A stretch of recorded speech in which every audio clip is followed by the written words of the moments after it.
Good evening, everyone, and welcome to the first Science at Melbourne public lecture, the final countdown, preparing for the quantum age. My name is Professor Moira O'Brien, and I have the privilege of being the Dean of Science here at the University of Melbourne. I would like to start by acknowledging the traditional owners of the lands we are on today. They are the Wurundjeri people.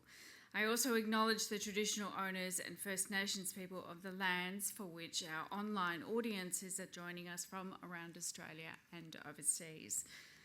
Aboriginal and Torres Strait Islander people are Australia's first scientists with deep and enduring knowledge of the lands, the waters and the skies. And I pay my respects to elders past and present, and I welcome all First Nations people joining us here today. It is a pleasure to welcome you to the launch of this year's Science at Melbourne lecture series. This is an annual calendar of events that we proudly share our faculty's knowledge and love of science with the wider community. The lectures engage audiences in current research and empowers communities to ask questions and take actions for a better world. 3 more public lectures will be hosted as part of this series throughout the year, covering exciting scientific research and discoveries. And I hope that you'll be able to join us for these events as we move through the year. I am particularly pleased to welcome tonight representatives of the Baker Foundation, who have been such great supporters of our School of Physics and other parts of the University of Melbourne over quite a number of years. We are grateful for your foresight, your curiosity and your generosity. Please also note that this lecture is being recorded for those who are unable to attend, and the recording will be available online shortly through the Faculty of Science website, and we will email it to everyone who registered. Please share it with your friends. And for those who are in person at the end of the event, I encourage you to stay around, enjoy some refreshments, nibbles in the foyer, and meet some people you may not have met previously. Tonight's conversation will be an intriguing one, a conversation that addresses the fascinating world and the fascinating future of quantum science. Almost a year ago, the Australian government released its first national quantum strategy, a $1 billion project initiative aimed at recognising the importance of quantum technology for a prosperous Australia. The strategy aims to position Australia as a global leader in quantum technologies by the end of the decade. That's only 6 years away. And it aims to do that by encouraging research, application and commercialisation. 2025 might also be the International Year of Quantum Sciences and Technologies if the UNESCO proposal is accepted by the United Nations. UNESCO's reason is that quantum is a key cross-cutting discipline for the 21st century. I'm sure many people in this room will agree with that sentiment, and hopefully more by the end of the session. And as we approach the anniversary of the National Quantum Strategy, I am delighted tonight to introduce you to our experts, who each bring a different and important perspective to quantum computers as a key discipline within the quantum sciences. Immensely powerful quantum computers were conceived decades ago, and we are inching closer to commercialisation, but we aren't there yet. But when we do overcome these technology challenges, how will our communication, energy, medicine and other sectors change? As a species, are we really ready for the quantum age? Tonight's event will begin with an in-conversation with special guest Professor Lloyd Hollenberg, who is the Director of the IBM Quantum Hub in our School of Physics. Professor Hollenberg will be interviewed by Associate Professor Suzie Sheehy, another very gifted physicist, also here at the University of Melbourne, and you're in for a treat with this one. They're both very good value. It will then be followed by a panel discussion where our experts will open your eyes to the extraordinary applications of quantum and its impact on society and our planet. And you'll have the opportunity for a question and answer session at the end, so be ready with your questions. Tonight's panel consists of three excellent academics. They are Professor Lloyd Hollenberg, who is from our School of Physics, Professor David Jamieson, who is also from our School of Physics, and Professor Kate Smith-Miles from our School of Mathematics and Statistics. Professor Smith-Miles is also Pro Vice-Chancellor of Research Capability here at the University of Melbourne and Director of Optima, which is the Australian Research Council Training Centre in Optimisation Technologies, Integrated Methodologies and Applications. I am now delighted to hand over to Professor Suzie Sheehy, who will take the reins as a panel moderator. In addition to being an accomplished accelerator physicist in her own right, specifically in medical accelerator physics, Suzie is an award-winning public speaker, presenter and science communicator, dedicated to sharing science beyond the academic community.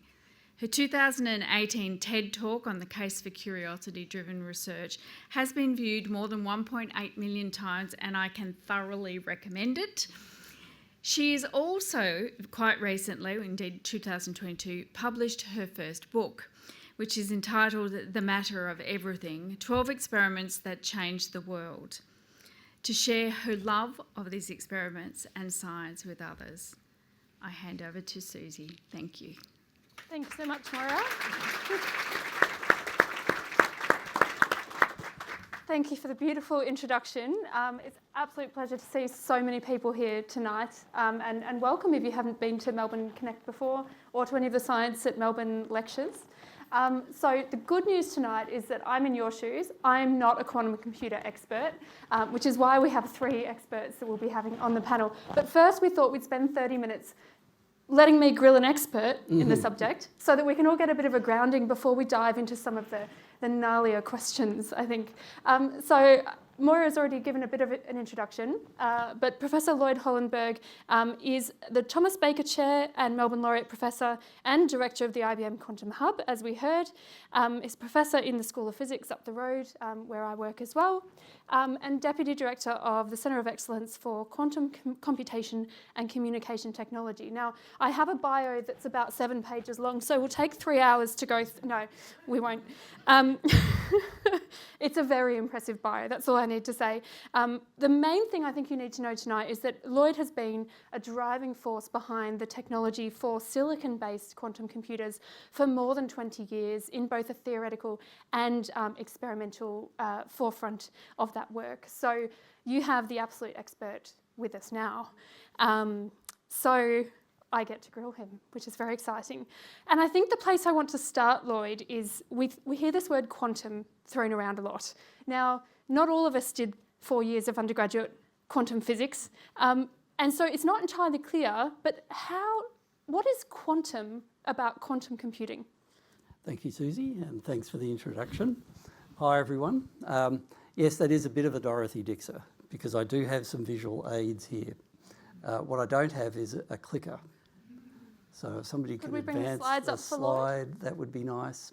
I just thought if I'm going to explain a little bit of the background of quantum computing, it'd be nice to be able to point to something there. But okay, so there are just a few things that we need to know from quantum mechanics in order to talk about quantum computing. And the first thing is that in a normal computer, we have a bit, and a bit can be 0 or 1. Here we go. Here are the 3 important bits of quantum mechanics. So this will only be a couple of slides, so don't worry, I'm not going to give a whole lecture on it. But I did want to start with the first thing, which is the quantum bit, which we call a qubit. And I use this bubble motif because, well, you can, but it works really well with the next point, which is about measurement. Anyway, so a qubit is a quantum object which, in a sense, can be in a state that it has a bit of 0 and a bit of 1.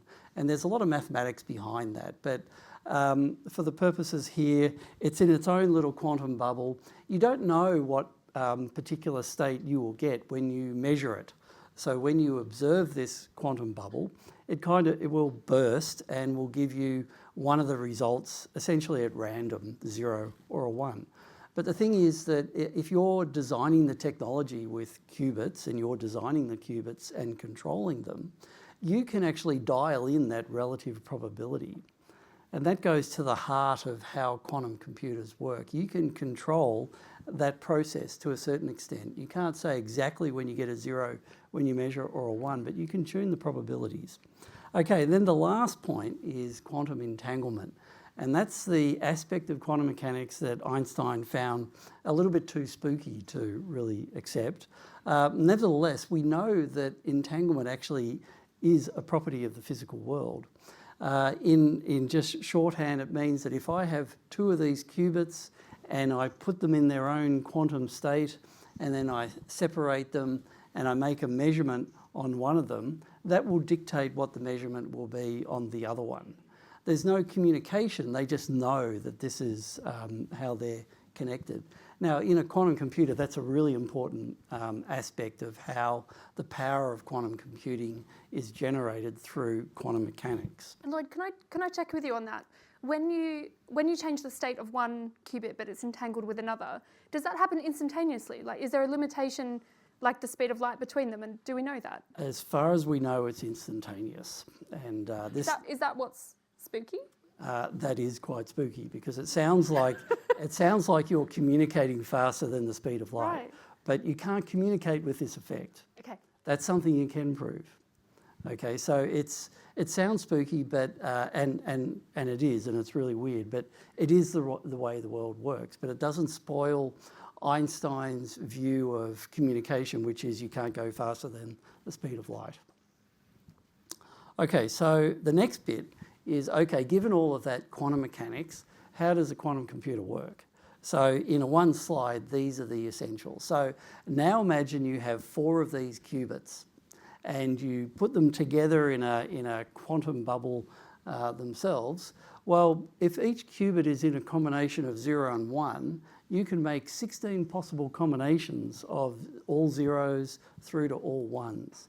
And they kind of exist in this quantum bubble essentially at the same time. Now, typically, before you do anything, you might think, well, that's great, I've got a lot of data stored in my quantum bubble, but if I measure it there, I will just pop the bubble and essentially get one of those bit strings at random. Doesn't do anything for me. What you need is a quantum program. So you run a program that's basically manipulating each of those quantum objects. And then at the end of it, you may have amplified the probability of measuring one of those possibilities, which is the answer to your problem that's encoded in the program. So that when you measure and that whole thing is collapsed, you get the result out that you designed this program to find. Now, the program is finding it by adjusting the probabilities. Does that make sense? It does to me. Good. Anyone else? So I think so your program adjusts the probability that you'll find the answer that you're looking for. Indeed. Effectively. Yes. So it's not about the fact that it's calculating all the things at once. That's part of it. You are accessing all possible combinations of those bit strings in one time, but it's far more involved than that. Yeah, getting the answer out is involved. It's getting the answer out because if you, like I said, with the first part of that bubble where all the probabilities are equal, that does nothing for you. You have to adjust the probabilities, and that's what the program does. So the quantum algorithm is designed to manipulate those qubits. It tells the experimenter what to do in order to amplify the probability of the answer that you're looking for. Okay.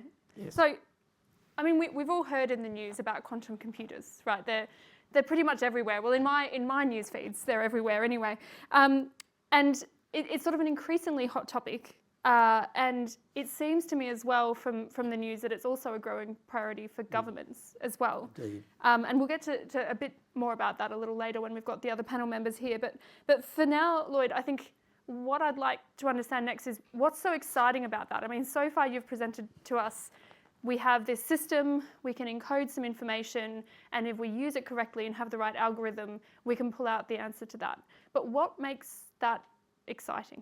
That's a very good question. So what I've been saying is just the bare bones of how, in principle, quantum mechanics translates to a device that can process information.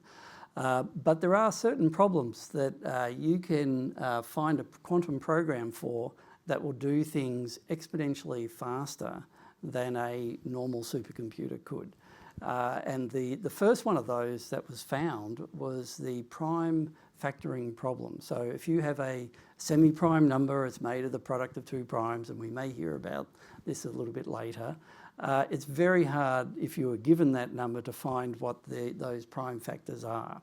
But a quantum computer will do that very quickly. So a lot of our internet encryption is based on this problem being difficult. It's called the RSA encryption protocol.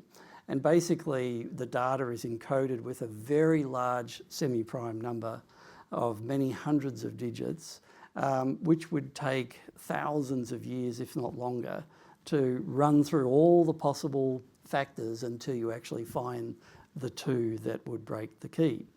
But a quantum computer could do that in principle exponentially faster. So that was one of the first algorithms in the mid-90s that made people really sit up and take notice of this esoteric area. There are other problems where you don't get such a strong speed up. In unstructured search, for instance, you get a quadratic speed up, but that could be actually very significant. Quantum chemistry is an area that you might get an exponential speed up because, as Feynman noted, if you're going to simulate a quantum system like chemistry, your computer would be really good to be quantum because that would do that problem very well. So, okay, so I think we're getting a little bit of an insight, and I know we'll have a bit more later about the sorts of problems that we might be able to solve with quantum computers. But I'm actually fascinated a bit more about you, Lloyd. Now, we've been colleagues for a while. Lloyd was a professor when I was a student at Melbourne Uni many years ago. But I still don't know how you end up being the expert in quantum computers when it didn't exist earlier in your career. So can you tell us a bit about how you got into this field and what's driving you behind that? Yeah, so back in the 90s, I was working in an area that was essentially in particle physics. It was looking at how quarks and gluons bind together to form protons. And I got very interested in the mathematical difficulty of that problem. And so I started doing some just pure mathematics and mathematical physics to find new ways of addressing that problem. And we came up with some interesting new mathematical results, myself and my colleague Nick Whitty. But when we came to apply those methodologies, we thought it would be a really nice way to calculate things. We found it was just as hard on a normal computer. But in the mid-90s, that's when quantum computing started to become a thing in the literature. And we started hearing about this area and the papers being posted on the archive. So when I went on sabbatical in the late 90s to Heidelberg, I don't know if you've been to Heidelberg. Beautiful town. Absolutely beautiful. I was at the Max Planck Institute for Nuclear Physics. I was up on the hill there. I used that time to basically absorb all of quantum computing. And you could do it at that time because there are only maybe 100 papers that you had to read through. And of course, the whole point of a sabbatical is that you have 6 months uninterrupted time to, actually start reading papers again. And so I was able to learn a lot about quantum computing from the very start of the field, which was very exciting, and then journeyed into the Centre for Quantum Computation and Communication Technology, as it now is, but it started off in 1999 as a special research centre and has been running all that time, which is quite remarkable. David Jamieson has been part of that centre all that time as well. And that allowed me to, have funding to focus on the theoretical underpinnings of quantum computing, in particular as it's applied in particular physical systems. And then one of the big moments in quantum computing, in my opinion, happened in 2018. IBM gave access via the cloud to one of their quantum computers. It was 5 qubits. It wasn't a terribly great device and all the rest of it, but they built all the infrastructure around that, all the software to allow people You didn't have to be in academia, you just had to sign up for an IBM ID, and you could access one of these devices and program in Qiskit, their language, and run programs. I mean, they couldn't do very much, but you were experiencing what an actual quantum computer was like and what it entailed. And as a response to that point in time, the University of Melbourne established the IBM Quantum Hub. And what that means is that researchers at Melbourne are able to access the state of the art. So we could access those devices and the better ones at the time. And we have been in that journey ever since. And that's really multiplied the amount of quantum computing that's been done at Melbourne.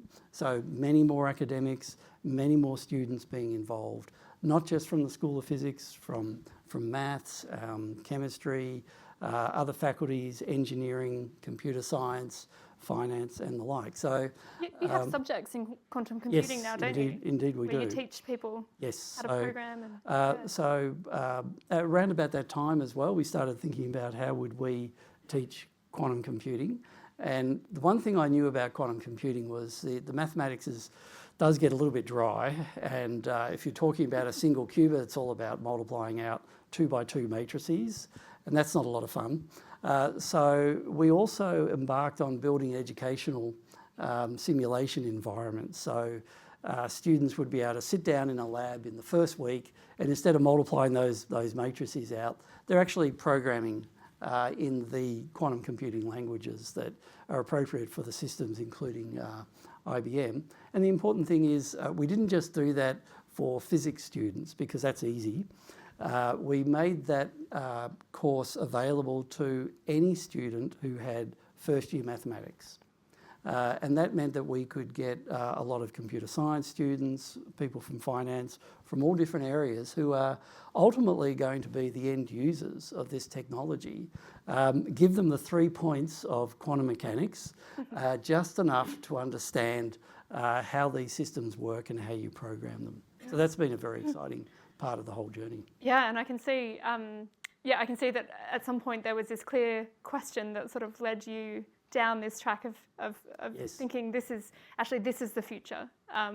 And you must have realised that a long time before a lot of other people did, because this is where we've come. It took a while to actually make the concrete connection between the mathematics I was developing in the 90s and quantum computing, but we have made that connection. And in my group we have several students who are working on this now, and they're using that methodology in the quantum computing context, and we're trying to figure out, is it actually any good? Does it actually do things well or not? So that's a very exciting part of the journey for me, that how I got into quantum computing is now starting to dominate the sort of research that we do now. Great. I have a couple of other quantum questions for you. Sure. One is, what size scale are we talking about when we're talking about the quantum realm? I mean, we've had the analogy or metaphor of the bubble, but we don't really use bubbles as quantum computers. So what if we're thinking about the technology, what scale and what sort of thing are we looking at? So there are various technologies. Some are based on atoms. So there's various ways to define an atom as a qubit. And one of the main things about atoms is they are very small, and it's very hard to actually localise them. So that becomes all about being able to localise them either in free space with electromagnetic fields, or in the case of silicon quantum computing, it's about putting a single phosphorus atom in the silicon lattice, and it will stay there, and then you have to build the electronics around it. So that's at the very small scale, and I guess photons also are in that category as well. So the qubits can be very small, but then the attendant control and electronics can actually get quite large, and these systems are starting to look like the very early classical computers. I think the next slide is one particular example.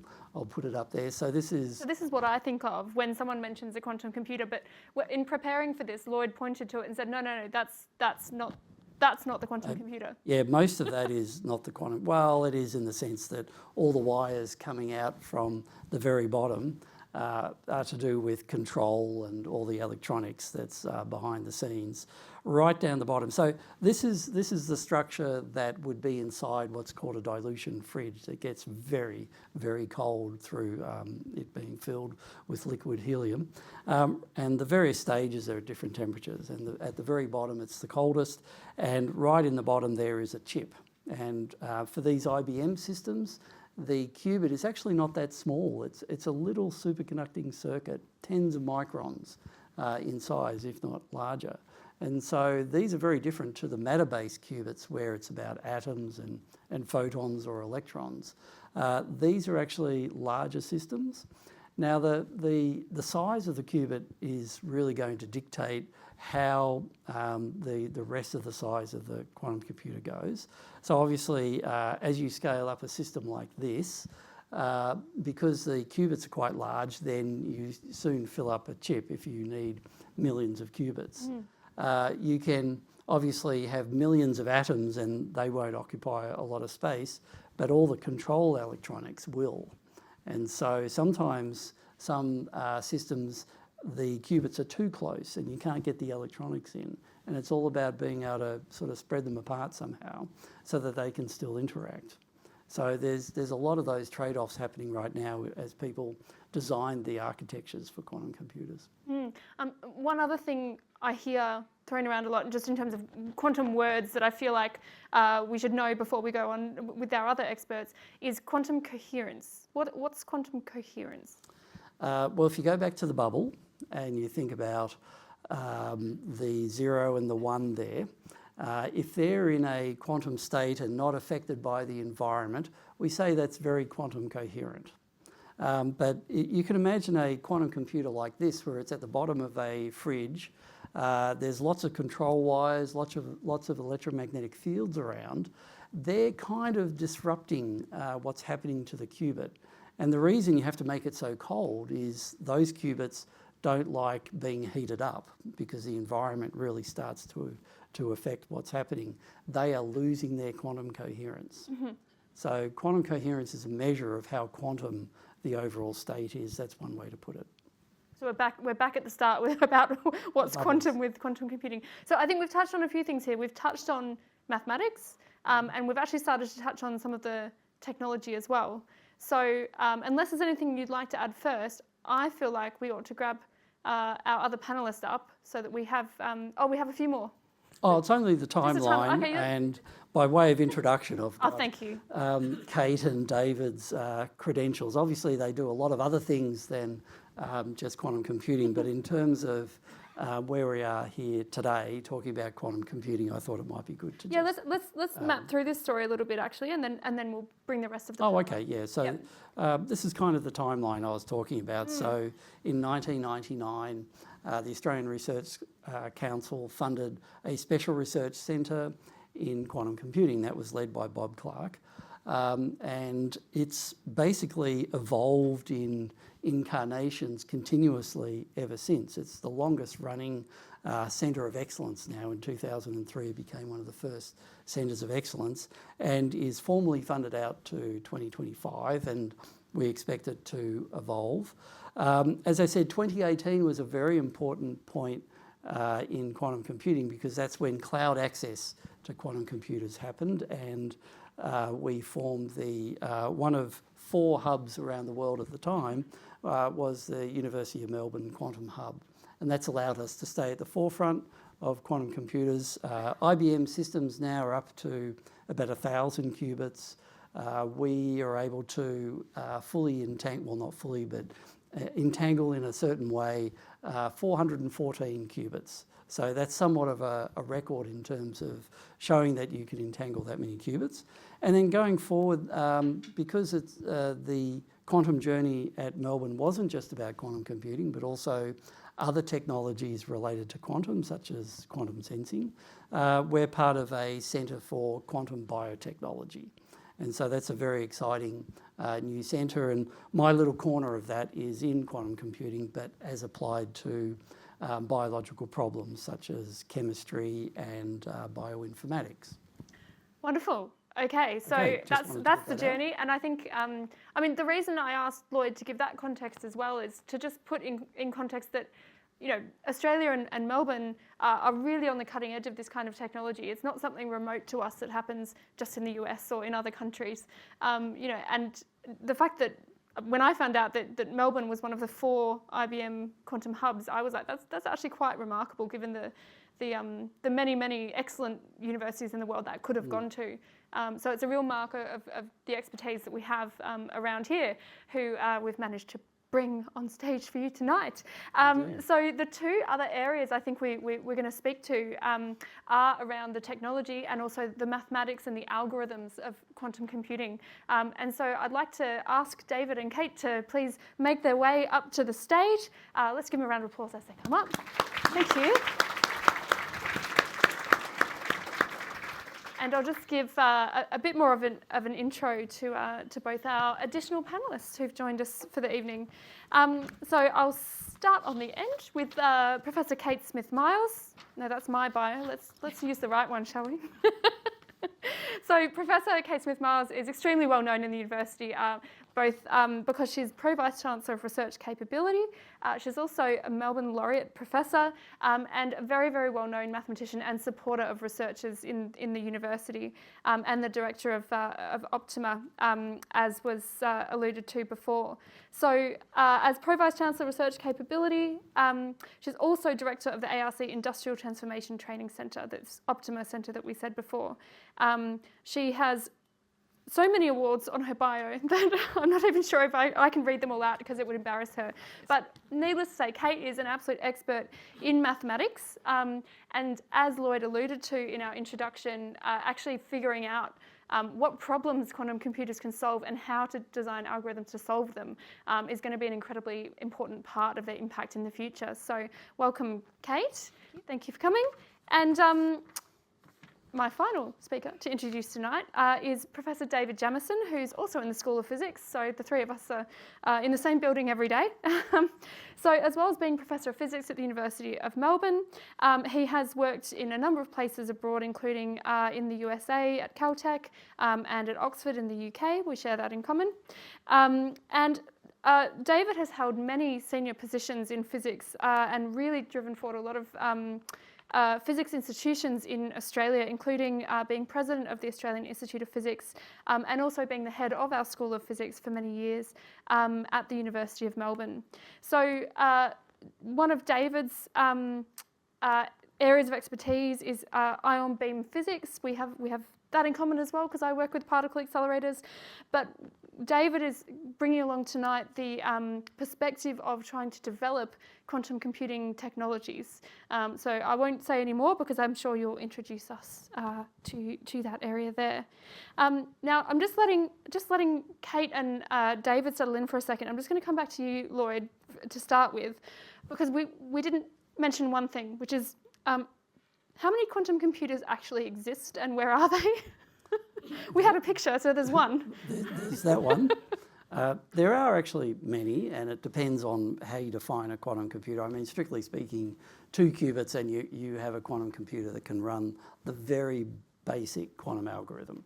But in terms of devices that you can program and run programs and get some results out, you're talking about tens of qubits. Now, there are many different systems to define quantum computers. The IBM systems based on the superconducting qubits, they have dozens of systems in their fleet, and we access various ones of those. Google has a system. Just about every major country will have their particular form of quantum computer, and they're not just this. The superconducting systems were ahead and they developed quite early on.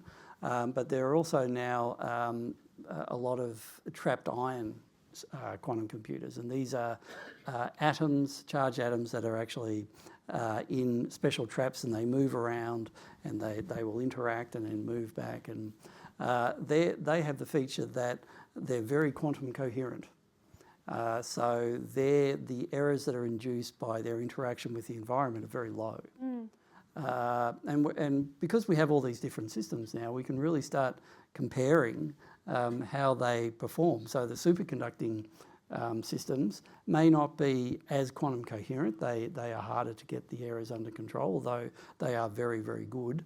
But they're very fast by nature of the qubit being a little circuit. They're actually very fast, and you get a lot of shots at your program.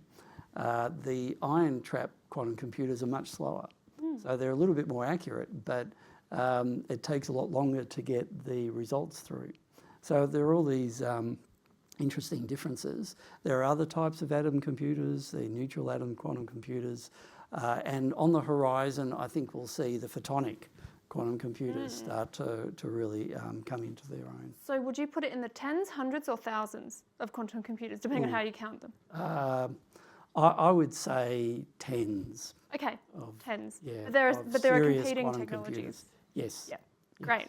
Okay, I think that context helps us Okay, moving forward. Thank you, Lloyd. So I'm going to just turn to Kate to start with. And I think one of the questions that is on a lot of people's minds when we read about quantum computers in the media especially is, how soon are these things coming, right? How soon are they going to replace, for example, our classical supercomputers, which Lloyd referred to? How soon is it going to replace my laptop that's sitting in my backpack up there? And who's going to get them first, in your opinion? Well, it won't be anyone in this room, I can guarantee that. I would put money... Not even Lloyd? I would put money on the US government. Okay. The reason I say that is, and to answer the question of when, I don't know, I think we're saying kind of like 10, 15 years maybe. Okay. The US government's putting money on it. About 6 years ago, they ran a competition. This is the US Department of Commerce, the National Institutes of Standards and Technologies. They ran a competition, really reaching out to mathematicians, to basically come up with a post-quantum cryptography algorithm. And the results came out about a couple of years ago. They've shortlisted about 6 different approaches because what they've recognised is that the current cryptography, so when you do any internet banking or internet browsing or whatever, you may not have ever noticed a little padlock in the top left corner. There's a little padlock. If you click on that padlock, you get the key, the encryption key that's keeping all your information safe. The RSA algorithm that Lloyd mentioned. The fear is that by 2030, 2035, that algorithm will be cracked by a quantum computer. And so the race is on to develop a better way to protect all of our information. So Lloyd explained before about the 2 massive prime numbers that if you multiply together. There's maybe a moment for some audience participation, or Get your calculator out. Do you have a phone? Suzie, you've got a calculator? Can I grab my phone? You can all do this at home as well. So if you grab your calculator, let me give you a big number, manageable my phone's number. coming to me. Yeah, grab your calculator out on your phone. Type in 988027 and see if you can find a number that divides into that exactly. In other words, a factor, a prime number factor. So for instance, you can divide by 3. Does that work? 7. That doesn't 7? work. No? 1 works. Please, Lloyd. How thanks. about 13? Does 13 divide? 13, almost 76,002 okay. point something. Let me put you out of your misery. It would take you about 8 minutes before you actually figure out one prime number that goes into that. think it would And it's take me only a a lot small longer. number, right? 6 digits, right? We're not talking about thousands of digits, right? So it would take you about 8 minutes. We don't have time. Let's not waste time. Let me don't put your calculator away. Now do it the other way around. Multiply together. Who's got the answer? I'm terrible at using my phone 91 calculator. times I'm still 97? going. Got it? Okay. So that took 88. you a few seconds versus 8 minutes. So in mathematics, this is called a trapdoor function. It's easy to go one way, but very, very hard to go the other way. You can multiply 2 numbers together very quickly, but if I gave you the big number, it's going to take you a really long time to figure out the 2 keys. And that's the basis of cryptography. So that's a very simple mathematical primary school level mathematics problem. The challenge for us now is we know that will be hacked. Quantum computers will be able to quickly figure out those 2 numbers.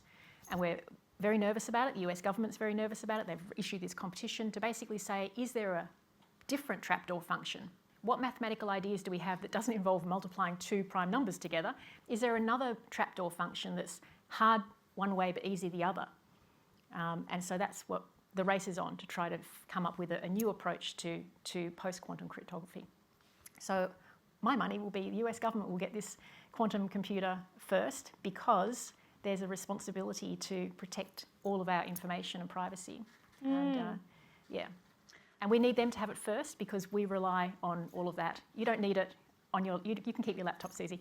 You don't need to replace a quantum computer, but we need them to have the quantum computer to keep all of our stuff safe and all the banking and finance and all of that stuff. Yeah, if we have a moment, I'd like to come back to the political implications of that in a second. But first, I'd like to ask David a bit about the technology, actually. And maybe you can outline for us, what are the key barriers to, I would say, useful quantum computers? We know they exist already. We're developing algorithms. Hopefully, those algorithms will be able to solve things in the world which are useful and keep us safe at the same time. But are there any sort of technical barriers that we're currently facing to realise useful quantum computers? Do we have a fundamental lack of understanding in the quantum mechanics at all? Or is it just building the thing is difficult? Well, it's great to be in such illustrious company and being given such a curly question to answer. So, first of all, I don't believe there's any deficiencies in our understanding of quantum mechanics. I have to just reflect on when I was taught quantum mechanics as an undergraduate. The lecturers had the shut up and calculate attitude, where they successfully buried all the spookiness and all the weird stuff that goes on with these huge layers of mathematics, so that we could always get the right answer by doing the calculation. But now with the advent of the ideas of quantum computing, we have to drill down and really now make use of those fundamental concepts that Lloyd outlined in the introduction. So you can't just conceal that with the mathematics anymore. So now, once you recognise what's going on at this fundamental level, you then have to work back up again with the engineering aspects of how you're going to integrate those resources, those quantum mechanical resources, the spookiness and the coherence and the entanglement into a useful machine. And that has proved to be a big challenge. But there are many things we've learned along the way, in that there are useful applications of just single qubits or a small number of qubits. Lloyd alluded to some of them in the introduction, where we can use single qubits to measure things, because the flip side of a quantum state being ultra sensitive to the environment and quickly decaying if it interacts means that we can measure things with incredible sensitivity that decohere our qubits, which we couldn't do with perhaps a classical sensor. Can you maybe give us an example of the sorts of things Well, might measure? in biological applications, Lloyd's team has put a single qubit in a tiny nano crystal of diamond that contains a very interesting defect that can be put in a quantum superposition. And the rate at which that decays measures the electromagnetic machinery going on at the single cell level on a nano scale. It's a fantastic application. So you can look down inside a single cell and understand the electromagnetic properties without millions of electrodes on somebody's Exactly. head, and with much sort of higher resolution. Because life is, after all, electromagnetic at the fundamental level, and this is going to open up new ways of exploring what's going on. And is that what you mean when you say quantum sensing as That's well? quantum sensing, okay. yeah. And that has also many other applications, which I'm sure Lloyd could speak at length on. But the engineering challenge, as Lloyd has already indicated, is how you couple these quantum bits together on the large scale. To do some of the things that Kate mentioned, the code breaking might need thousands, millions, or possibly even billions of qubits working together. Not the least of which is because we have to guard against these decoherence errors. And one way to do that is to group a number of physical qubits together. Like, I could imagine the people in the front row are all qubits and they each have to store a value. And if they get distracted and forget it, they can collaborate with their colleagues to recover that number again, and we guard against errors from the environment. So the same thing works at the quantum mechanical level. You could gather together, say, 5, 10, or maybe even 100 qubits, and then you get something that's very robust against outside interference, because you can recover the missing information if it collapses to a classical state. And one of the very exciting things we're working on in my team is the idea of using the spin orientation of a single atomic nucleus to act like a whole series of qubits working together. So we can encode this qubit very robustly as multiple nuclear quantum states that we can program by various techniques involving radio frequency pulses and all that. You can do an undergraduate lab experiment on the way you program nuclear spins in the labs here in physics, if you want to come and do that yourself. But then the engineering challenge remains is now how do we couple all these together on a very large scale, and that's really occupying people's minds at the moment. And so just in terms, I mean, Lloyd's mentioned a couple of technologies. He mentioned superconducting qubits and said that actually the picture that we had this almost this little tiny circuit on it, right? And I know you also mentioned sort of ion trap qubits where you've got single atoms or charged atoms inside a system. I think they can now do those on a sort of on a chip as well. Yes, indeed. And what other headline technologies are there, David? Well, one of the most, in my view, near-term applications will be single or few qubit quantum computers that are used for secure communications. So this is very relevant to the state of Victoria. At the moment, the state of Victoria is undergoing a transition in the way it gets its energy, because we've been really critically dependent on burning brown coal, which is so 19th century, and we have to phase that out. And it's almost certainly that we'll end up with a vast array of wind turbines distributed across the whole state wherever there are good wind resources, and solar farms out in the northern part of the state where it's very sunny. And this will require a new sort of power grid, which is starting to emerge now, along with protests against it, of course, that'll need to be able to switch power from Mildura to Gippsland and from the wind blowing at Wilson's Prom to the aluminium smelter at Portland, for example, on short timescales.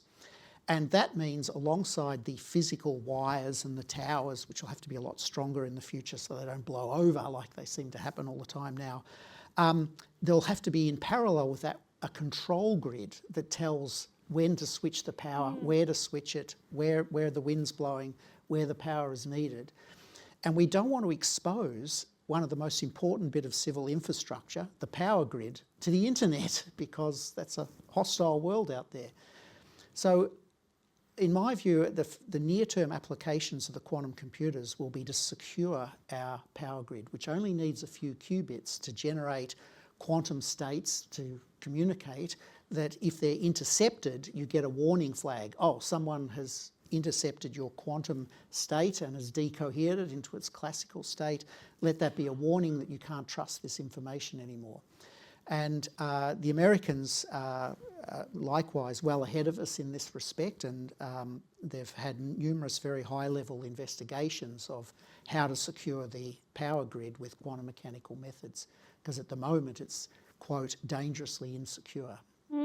So that will require only devices of only a few qubits. I think I want to ask Kate, but I might get all three of you to comment a bit, because we already had alluded a little bit to potentially some political impact, and I think you've done so again there, David. And so it sounds to me like we need sort of national and international legal frameworks, you know, regulatory systems, ethics considerations for this sort of technology in the future. So one question is, you know, are quantum scientists or people who work in this field, you know, are you in there advising lawyers and policymakers and people like that? And it's almost reminiscent in my head of the sort of AI impacts and the way that people have had to pretty strongly engage with politics around that, but also had to sort of wave the flag and say, hey, look, this is a potential technology that can be used for good or bad. So is that happening at a national or international level? And are people listening? Are we preparing for the quantum age? I don't know. David, any of you, please? Yeah. Well, we're preparing slowly for the quantum age, Okay. I would say. I don't believe there'll be great challenges in developing the necessary legislative frameworks, because a lot of stuff that applies to the classical computer technology and the existing internet will map straight across. The quantum communications, encryption, secure communications, decoding will just sit on that big substrate of rules governing existing classical computing. But I don't see those rules are being obeyed very rigorously in today's world. So maybe enforcement mechanisms will need to be ramped up. I mean, it's a generalisation of AI in general, right? Yeah. You know, I think there's sort of interdisciplinary perspectives that need to be brought to bear in the discussion around ethics of AI, and same thing, it's just a generalisation, really. Yep. New technology, same issues. Yeah. Yeah. So sorry, did you want to? I was just jump going in to on say, we're quite a way behind where AI is, Yes. obviously, but these conversations are starting to happen, and people are thinking about this. It's on people's radar, and I expect this side of things to develop really quickly in the next few years as the technology starts to get more mature. So there's sort of been an implication behind all of our discussions so far that that quantum computers are going to dominate and be better than classical computers. But actually, I know, Kate, you have opinions on this, I believe. Are they always better? Are they always going to dominate? Will there still be a role for classical computers, do you think? Yeah, for sure. And I think there's certain classes of problems where there's promise, and that's where people are getting excited, and quantum sensing and all these kinds of areas, and cryptography, of course. There's other problem areas where there's maybe a bit of hype going on at the moment. And I think if we look logically at the classical approaches, the conventional algorithms that work on conventional computers, and ask the question, what is the state of the art, and can quantum computers actually do better than that? There are many areas where the answer is probably not. Unless we start to abandon the idea that a quantum computer by itself can solve the problem better than a classical computer, and we start to look at a more cooperative approach, a hybrid approach, where we have classical computers and hybrid computers working together. So in my field of optimisation, there's a lot of work going on at the moment, and we see a lot of hype, a lot of messaging going on in the media and marketing around large-scale transportation logistics problems being solved by quantum computers in the future. Possibly not, in my opinion. But that's partly, in terms of whether there's a quantum advantage, that's partly because the state of the art on conventional computers is so strong. So what is the opportunity? The real power of quantum computing, I think, is if you've got classical algorithms that are wasting time sequentially evaluating things, which could be replaced by simultaneously evaluating things. But if the algorithm doesn't work that way, then you've lost your opportunity for advantage. So the classical example people give is the famous travelling salesman problem. So the travelling salesman problem is, if I give you a collection of cities and I ask you, what is the shortest way to pass through every city and come back home again? Minimum length path. And it's very famously given as an example of, it would take 1,000 years or something to solve like a problem with 26 cities or something crazy. And technically it's true if you were to sit there and you were to go through every single combination of, I could go this way or I could go this way. Yeah, it does take a really long time, but that's not how classical computers solve the problem. That's not state of the art. State of the art uses clever mathematics to kind of eliminate all the combinations that make no sense and just zoom in on the promising ones. And so now we look at how quantum computers solve that problem, and it's that idea of taking, Lloyd had that picture that had all of the states and simultaneously evaluating the probability distribution that this is the best solution. Quantum computers are solving the problem in a kind of general purpose sense, and they're not exploiting the knowledge that classical algorithms have developed over decades and decades. So I don't think they're going to be competitive solving a problem like that, unless you first start by understanding what is the state of the art, and then where is the opportunity to quantum accelerate beyond that. Yeah. Then we can start to get some progress, I think. But that's a cooperative approach. That's not quantum dominating. That's quantum working together. But that could be very powerful. Yeah, very powerful. I think David wanted to jump in there as well. I just wanted to share a statement from our colleague, Professor Gerard Milburn at the University of Queensland, who was one of the pioneers in developing a lot of the ideas behind quantum computers and is a very deep thinker about all things quantum. He commented that quantum computing was not the next step on top of classical computing, but it represented a whole new journey into the types of computations that we could do. So it's not it's not really that quantum computers will be a general purpose machine and you'll be running Windows Q on your, on your quantum computer. It'll be used in new ways that aren't envisaged with classical machines. We won't be replacing classical machines with quantum computers, but we'll be using them for new sorts of applications that don't exist at the moment or are starting to emerge with Lloyd's team and the ideas that Kate's bringing to bear. So these are things that we're not doing imperfectly with classical machines at the moment. Did you want And there's another side to that argument, which is whenever you have a quantum computer running something like the factoring algorithm, which may need 20 million qubits doing quantum error correction, you will have to have a very large classical supercomputer there processing all the information you get about what possible errors may have happened. You have to process that in real time and keep up with the quantum processing unit. So you'll need these large classical machines, if not actually working in tandem. So there are ways of computing where the quantum processor might do its thing, send it back to the classical computer, it does its thing, and so there's all these interesting possible hybrid modes that will become available. And just for the audience in the room and online, there will be a chance in a little while for you to ask questions. So please do bank some questions for this amazing panel as we're going through here. Okay, so we've touched on many things, but I'm actually curious about how the development of quantum computers is working internationally. So in my field, which is sort of adjacent to particle physics, we have these enormous collaborations and these enormous labs, right? And there's tens of thousands of people working toward the same large goal. Is that what the drive toward a quantum computer looks like, and should it? Or does it look more like a superposition of different small teams working in different labs around the world? From what I see, it's not so much the large collaborations across countries building the technology. That's more on the end user side, where you might have groups of researchers that are banding together to use a particular technology. What I see is large companies, corporates and startups that are actually building the technology, and it tends to be a little bit insular. It tends to be geolocated as well. So, that could just be par for the course for the technology. Nobody wants to give away all of their know-how. They need to have a competitive edge. But that's kind of what I'm seeing. But then there may be within different countries where they're not developing their own technology per se, may actually purchase the technology, as we do with supercomputers.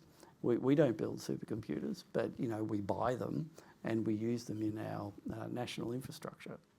So it is an interesting time at the moment where we're seeing a lot of the companies building the technology, and there's probably more collaboration of the end users.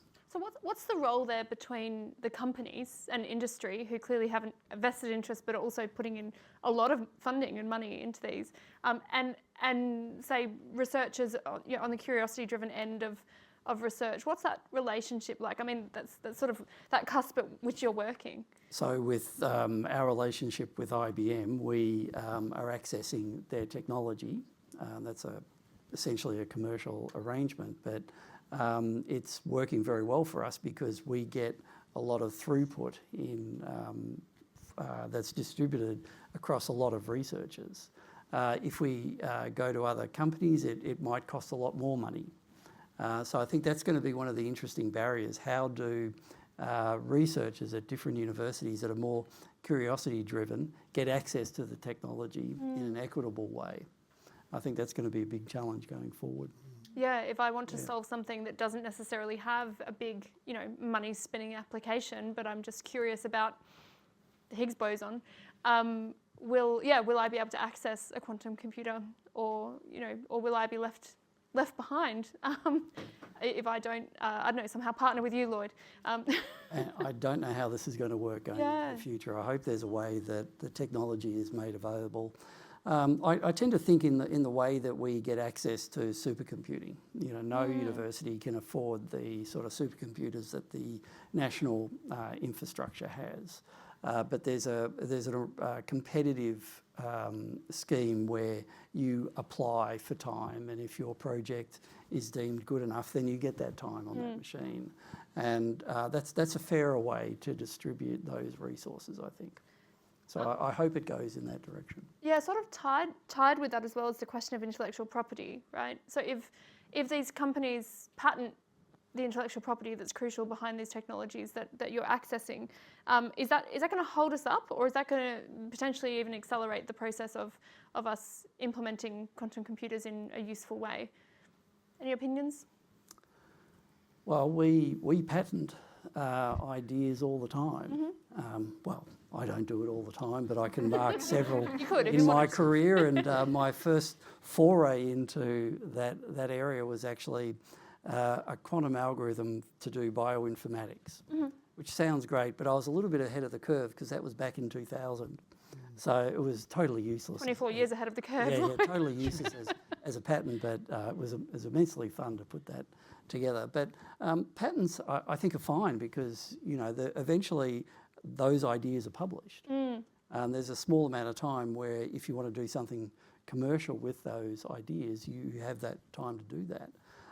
So I don't see any problem with patenting ideas. I think the know-how that doesn't get patented, I think that's when you don't see a lot of the research that's been done. I think that's a very interesting time.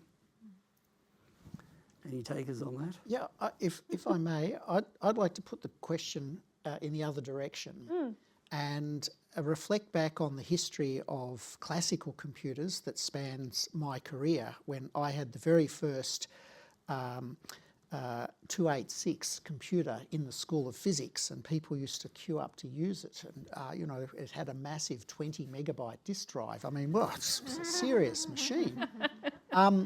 And where did that machine come from? Well, it came from the resources that were provided by having a killer app that took computers out of the physicists' hands who were using them for controlling experiments, you know, like the precursors of CERN and doing calculations of electron wave functions, funnily enough, and put them in the hands, the killer app that took the computer out of the laboratories and put it into every shop and in every business in the world was the spreadsheet. Once upon a time, humans didn't have a spreadsheet app and they didn't know what they were missing. And when it was released, wow, there was an explosion in demand. So it wasn't the word processor, it was the spreadsheet. It was the spreadsheet, because no one went back to using a ledger with a pencil and wrote numbers down and at the end of the day totaled them up. And, you know, banks used to close, can you imagine, at 4 p.m, so the workers could add up all the money that came in and out manually or with a thing that you pulled a lever and pushed buttons. But once the spreadsheet came out, it revolutionised the way finances were done and forward planning, and the spreadsheet has lots and lots of different applications, and the revenue from this killer app then generated the next stage of the classical computer until finally you could buy this magnificent 286 personal computer with the massive 20 megabytes of memory. With disk, no, the memory was still only 100 kilobytes or so. But I have a feeling that the field of quantum computer technology will explode as soon as a killer app is developed. It's not to say it's not already out there, like the factoring algorithm might be the killer app, or the secure communication system might be the killer app.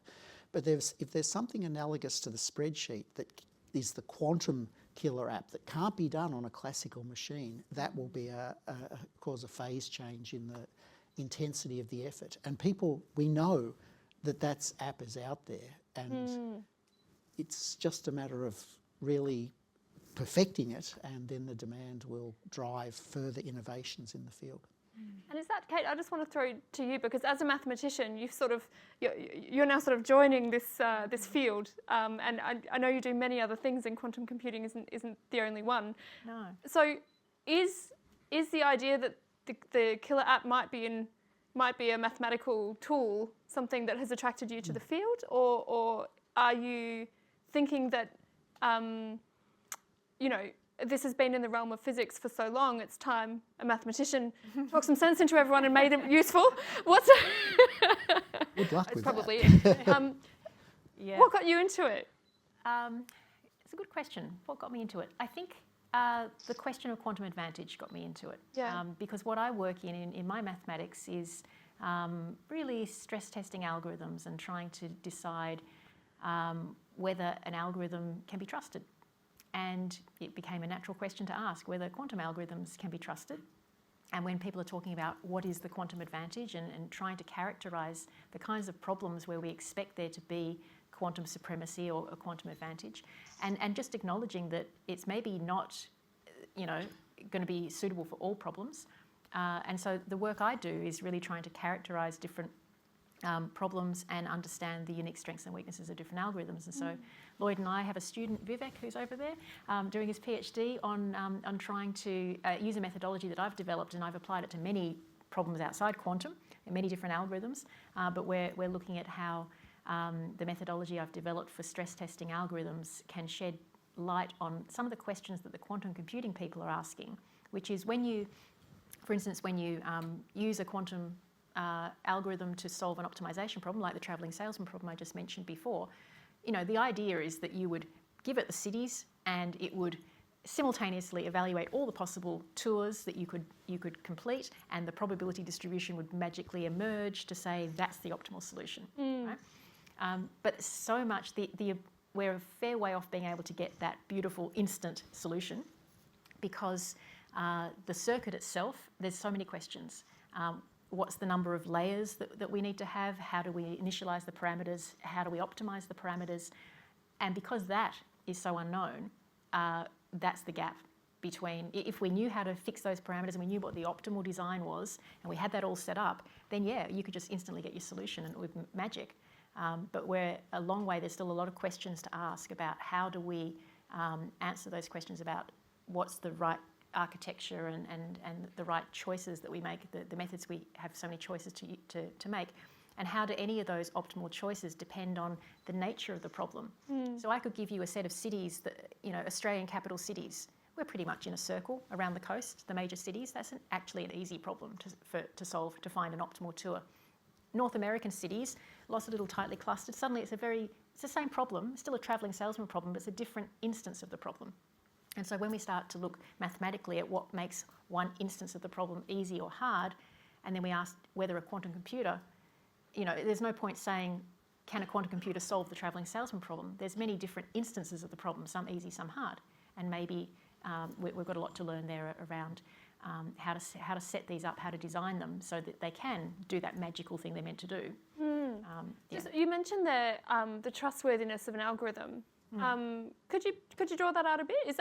Do you mean how well you trust it to get the right answer, or something else? So I think when we talk about quantum advantage, there's probably 3 dimensions to it. There's how we, like, does it have the ability to find the right solution faster than a conventional computer?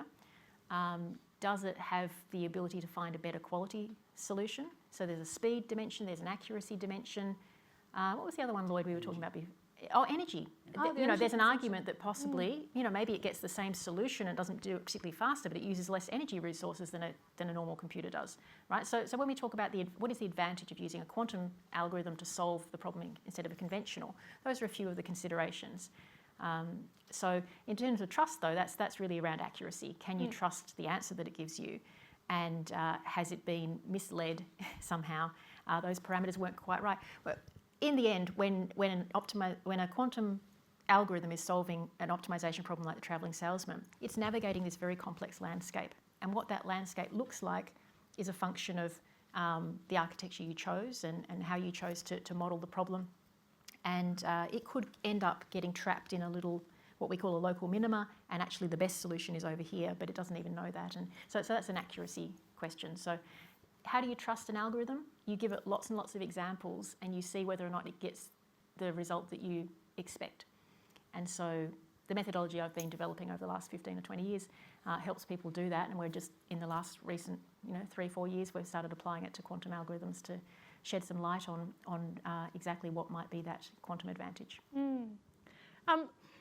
So it's kind of a silly question because we've been talking about cryptography, but can you hack a quantum computer? Yeah, that's a good one. I mean, as we move forward, right, of course, someone is always going to try and do this. So Ironically, if it's on the cloud and you're sending your data to it, a quantum computer could hack that. Right. a quantum computer could hack the communication of you sending information from your classical computer to the quantum computer back again. So you have to worry about that. It's very meta. Okay. But there are people, and there's a student at University of Melbourne, and it's a group run by Mohammed Usman, where they're looking at the case of a quantum computer is running multiple programs because it can, and one of those programs is a little bit nefarious, and it's not actually doing anything, but its mission is to disrupt any other program on the computer. So they're trying to think of ways Feels like a virus. Yeah, kind of, or providing more than the ambient amount of noise that will then disrupt everything else. So there's cases you can think about like that, which are very interesting. But generally, I think it would be hard to hack a quantum computer because once you try to measure it or read it out, you collapse everything. So that becomes very difficult to get meaningful information out. And do any of you have in mind what the killer app might be? Asking for a friend. Spreadsheets, David? No. No. Got What do plenty you of think? spreadsheets. You mentioned that example, so Yeah. I'm curious to know if you have an idea. What really inspires me is something Lloyd mentioned very briefly in the introduction, which is related to quantum chemistry. And there's now a thing called quantum mechanical drug design. So it's been an axiom in physics that we don't apply physics to biology because biology is too complicated and it's just an impossible task. There are way too many electrons. There are many more than one. And, it just makes the mathematics really difficult. But that sort of complexity is something a quantum computer could deal with. And so we've just come through this terrible pandemic which imposed a terrible loss of life and livelihood. And when the call went out to our medical colleagues, quick, we need a vaccine, they responded, yeah, and they got out the test tubes and the Petri dishes and the reagents they had in the cupboard. And okay, they did. It was a miracle. Not a miracle, it was a lot of hard work. And a vaccine was developed, a number of different vaccines that had never existed before. But you can imagine in the future, that's the 19th century approach still, with some 20th century. And they were lucky that it worked, right? Well, I don't think it was luck, actually. I think it was hard work. But in the future, you could imagine you reverse engineer the spike protein or whatever the key part is of the virus using the synchrotron, and that's almost a routine task now. Then you take that structure and instead of doing experiments in Petri dishes and stuff, you put it in the computer and say, design me a molecule that's going to get down on that spike protein and disable it without doing disruptions to the normal mechanisms of the body. That's a very difficult problem to do from a computational point of view, even if you know from the synchrotron studies the structure of the spike protein. But the quantum mechanical drug design may give you the ability to design the molecule in the computer in the same way you design a car in the computer before you take it to the factory and start making it. But doing that with a biological system has just been unthinkable, and that might be something that is more revolutionary than anything else. It's really exciting to me anyway. Just quickly, do either of you have a killer app in mind? And otherwise we'll move to questions. Well, chemistry is a good one, and we have people working on that problem. Another area that I think has a lot of promise, and it's very open-ended, is quantum machine learning. And that's machine learning is kind of a black box, but this has attracted a huge amount of interest. It is difficult to see where the advantage is going to lie, but as Kate indicated, it's a three-dimensional problem. You might be able to do classification tasks with way less energy. Maybe they're a little bit more accurate. Who knows? But it's a huge area now within quantum computing, this whole confluence of machine learning, AI and quantum. So I think that's one to watch. I don't know what the killer app is yet. Well, from what I've just heard, I've heard David talking about an optimization problem in design of Yes. pharmaceuticals. I've heard Lloyd talk about an optimization problem in machine learning, which is an optimization problem. Indeed. So Vivek, your PhD, very sorely needed. Because it's all about understanding the quantum advantage for optimization algorithms from what I just heard. So, Okay. yeah, So the future is in Vivek's hands. I think so. No pressure. Okay, with that, I think we're going to turn to some audience questions. So, oh wow, lots and lots of questions. Okay, I'm actually going to start with an online question, and I believe Joe up the back has. Yep, Questions? thanks, Susie. We have lots of people tuning in online, which is exciting. The first question is for Lloyd. If entanglement happens instantly, could we use this for communication? The simple answer is sadly no. I know there are some great plot lines in science fiction books, which I've read as well. And, entanglement is at the basis of communication across those distances, because that is a big problem in science fiction, right? But you can show mathematically that you can't communicate with entanglement. It looks like you can, but you can't. That's very disappointing. And it's very definitive. But definitive, yes. Okay, let's move to a question in the room. I think I'll just go to the first person who I saw. Thank you, Amber, for bringing the microphone around. So you mentioned the American government shortlisting number of approaches to quantum cryptography. Do we know anything about this? Is it publicly accessible information? And if so, can you describe any of those? Sure, I'll do my best. It's not my field, but why not? So I believe of the 6, 4 of them were related to digital signatures and 2 of them were related to cryptography. And most of them had as their underlying mathematical idea something called lattice-based systems. And, well, I won't go into the details of how that works, but it's a very different idea to multiplying 2 numbers together. So I think lattice-based systems are, everyone's putting their money on that being the direction, and a lot of the mathematical community is thinking about that. Certainly the testing that was done to announce the kind of shortlisted ones in the competition, many of them were dismissed. Many ideas were dismissed as not being secure enough or likely to withstand the advent of quantum computers. I might add a little interesting subtlety there. It might sound like the post-quantum encryption won't be needed until there's a full-scale quantum computer. But don't forget that a lot of our data that's encrypted now might still be relevant in that time frame. And so that's why people are moving very quickly on post-quantum cryptography, so we can start using it well before quantum computer systems are there to hack into the RSA encrypted data that might be skimmed off the internet now. And even that's without quantum really computers, important. I mean, the RSA algorithm doesn't have an infinite lifetime. I mean, as digital computers supercomputers get more and more powerful as well, there's a lifetime on that. I think the expiry was meant to be 2030. So the RSA 2048 algorithm is supposed to only be good until around 2030, and then we're going to need better ideas anyway. So, quantum computing has just kind of brought forward the urgency of starting to think about, and so, the US government 6 years ago started posing the challenge, we need better mathematical ideas. I think you've just prompted a lot of people to spring clean their files. Actually, I think, do we have more online? Sorry, Joe. Is there another? Yes, thanks, Suzie. And then I'll come back here. A question from Douglas. Can anyone speak on what the job opportunities are like for people interested in studying quantum? Vivek's got it sorted. So I think it's a really interesting time, because when I was a finishing PhD student, there was, just 2 pathways. You try to keep going in academia or you don't. And now, we have students that are working on their PhD and they'll go somewhere for 6 months, Vivek, on an internship. Sorry, mate. And work in a company or in an organisation.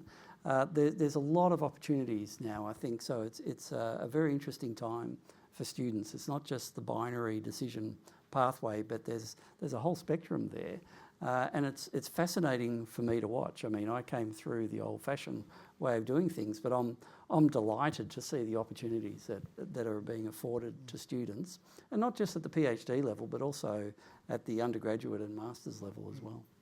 But to get started, be sure to come and do a Bachelor of Science major in physics with us, so you learn the basic knowledge that you can then use in your joining the startup or wherever you go. Yeah. In terms of career options, you know, it's long been, you know, I've been involved in the mathematics community for many years, and always hearing stories of our graduates and where they end up. And many times they end up working not in a field where they're using their mathematics, but they've been employed because, oh, you did a mathematics degree, you must be smart. Well, nothing says smart like, oh, you do quantum, you must be really smart. So I think there are many career options, even if you're not using quantum in your next step, just because there's many employers out there that just want to recruit brilliant young people. And I guess it's also very much one of those fields where people who are studying today are going to be in jobs in 5 years' time that don't even exist now, right? But also, I mean, we've mentioned a number of companies who are building these computers, and I can only imagine that those opportunities are going to grow enormously, exponentially over time. Okay, another question in the room. Why don't you ask a question? Amber, do you have a microphone? Thank you. You said earlier that quantum computers could help find cures for viruses. How much time do you think it will take to find a cure? Well, that's a very pertinent question. You'd want it to be quick, obviously, quicker than the classical methods. And there's a diversity of opinion on how big the quantum computer will need to be to successfully design a vaccine. And it's probably going to be measured in the millions or billions of qubits. So I fear it won't happen in time to save us from the next pandemic, maybe the one after that. But it will come because nature is fundamentally quantum at its basic level, the atom-atom interactions, and that only a quantum computer will be successful at carefully modelling to design things that we're going to need in health. Good question, thanks. I'm going to just oscillate back and forth to online and in the room, so back to Jo. Thanks, Suzie. An anonymous question. If one government gets quantum computing first, e.g. the US, what geopolitical implications will this have? Who is going to own the quantum computer? Well, whoever Who'd like to pays speak for to it, I suspect, owns it. How generous will they be with sharing it? Yeah, that's a big question. I don't know the answer. Would you like to speak? Well, we could look for a model in the way we search the internet. So it's terrific that I can search the internet with my phone. Actually, I'm doing no such thing. I'm sending a request to a supercomputer in the United States. Please search the internet on my behalf to find out what this entanglement is all about. And the answer comes back in half a second. And I think, oh, I just searched the internet to find the answer to a question I really wanted to know the answer to. And it's not even located in my country.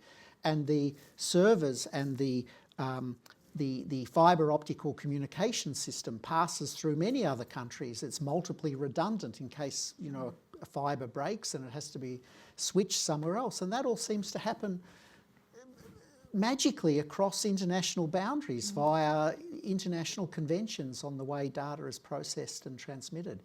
So I wouldn't mind betting the quantum computers will act in the same way. I'm looking over there, but I know the person is up there in the cloud somewhere.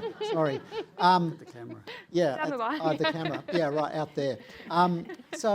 So I think if quantum computing takes off in the hands of a multinational company like IBM, as it's starting to do, then it will be a product which you'll buy, and it won't matter which country it is in. Humanity is at its best when it cooperates. I hardly need to say that. And the internet is a product of a great cooperation, which incidentally started for doing high-energy physics at CERN, where Suzie has been involved. Web. Yeah, and the World Wide Web was invented by physicists so they could communicate with each other.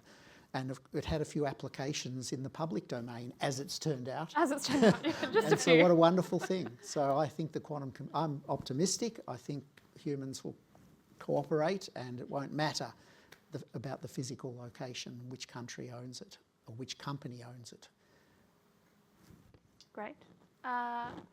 In the room, Amber, you've identified someone. Thank you. Oh, hello. So you were mentioning about the IBM computer and the low temperatures that you need to run all the things. But there is some biological processes in nature, like photosynthesis, where you can observe coherence or quantum coherence. So do you have like any ideas of how the nature is like overcoming the temperatures or? That is a really nice question, and people have thought about this a lot. Is there any quantum coherence happening even within the brain? I think the consensus is that coherence that you might observe in photosynthesizing systems is very, very short and is very hard to measure. It would be difficult for that to survive long enough, I think, to do any meaningful sort of processing. But that doesn't mean to say that there aren't higher temperature possibilities for quantum computing. Things like the diamond qubits that David was mentioning that we've worked with, they have the peculiar property that that nanodiamond that has that little atomic defect can be put in a cell, and we were the first to do something like that, and you can still measure its quantum properties. And because it's encased in a really hard material, diamond, despite all the stuff that's going on around it, you can still measure the quantum coherence, and it lasts for microseconds, which doesn't sound like a long time, but that is a long time. But in the actual biological systems, quantum coherence would be measured in the femtoseconds or far shorter. And I think that is just too short to do anything useful with, let alone control. It's quite interesting though, isn't it, that there's biological systems that have some form of quantum form of coherence. Yeah. So, yeah. Back over to Joe, I think. Alexa's got a question in the corner. Alexa's got a question in the corner. Okay. He's very excited. Okay. It's very good timing. It's related to the previous question. So around the technology, this idea of running computers at 4 Kelvin sounds like a bit of a underlying problem to scaling. Certainly portability. I'm not sure I'd like a 4K laptop in my bag. I would. So, well, yeah, get a beer cold quickly. But so, what do you see the future of the technology to scale? I mean, it's certainly going to affect that idea of energy advantage, because the energy to get to 4K is going to, kill a lot of the advantage over a traditional computer. So your thoughts on how do we get to the point where maybe it doesn't have to be at 4K? I might have a little pass at it. So some experience that we have already is the Google supremacy result back in 2019, which I believe is starting to get overtaken by classical methods on supercomputers, but nevertheless, that was a calculation over 53 qubits in one of those fridges, in a superconducting system. And there the idea was, if you run a random quantum program and determine what the output would be, the output probability distribution, you'd have to run that many times to get a good idea of the output distribution. Do that for a certain amount of time versus simulating that on a supercomputer. And they found that if they ran their quantum computer for 2 minutes, they could get enough data to determine that distribution well enough, and certainly far faster than the supercomputer could do it. So there you've got to think about the disparity of the energy use. So even though now supercomputers are probably getting to the point where they can do that problem, it is a supercomputer. It's a very massive device using a lot of energy. And there you have a quantum computer sitting in a dilution fridge.